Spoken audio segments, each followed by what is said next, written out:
সবার শুধু অন্নপূর্ণা ভাণ্ডার নিয়েই কথা বলছে, শুধু অন্নপূর্ণা ভাণ্ডারের 12 পেজেরই কথা চলছে। তো আমি ভাবছি আমার মা অন্নপূর্ণা ভাণ্ডার নিবে কিনা সেটা একটু যাচাই করে নিই, কারণ 14 গোষ্ঠীর সব কিছু ইনফরমেশন বলে ওই 12 পেজের মধ্যে দিতে হচ্ছে। তো চলো মায়ের কাছে শুনি মা অন্নপূর্ণা ভাণ্ডার ফর্ম ফিল আপ করবে কিনা। মা, কি তুমি কি অন্নপূর্ণা ভাণ্ডার করবা? অন্নপূর্ণা ভাণ্ডার? হ্যাঁ।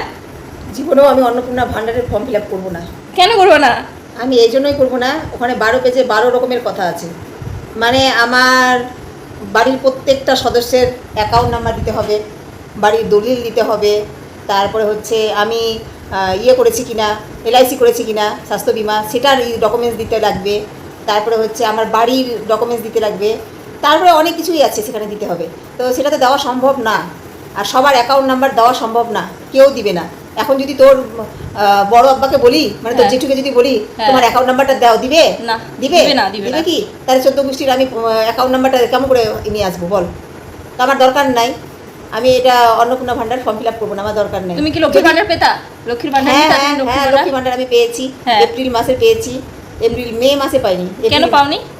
মে মাসে তো চলে আসলো অন্য একটা মন্ত্রী, অন্য মন্ত্রী চলে এসেছে, তো এখন 3000 টাকা দিব বলেছিল, কিন্তু এখন দেখা যাচ্ছে 3000 টাকা না দেওয়ার জন্য কত রকমের ফন্দি করছে।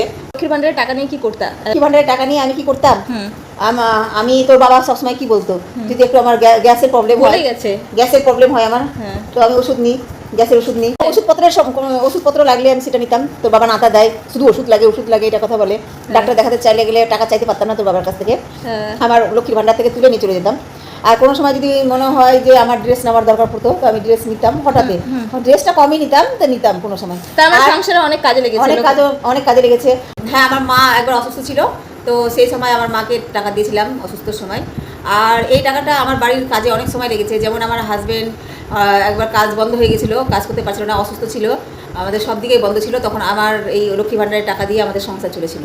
এরকম হয়েছে, মানে লক্ষ্মী ভাণ্ডারের টাকাটা অনেক কাজে এসেছে, বিপদের সময় কাজে এসেছে, বিপদের সময় খুবই কাজে লেগেছে। এখন তার পাবা না। আর অন্নপূর্ণা ভাণ্ডার তো তুমি ফর্ম ফিল আপ করছো না?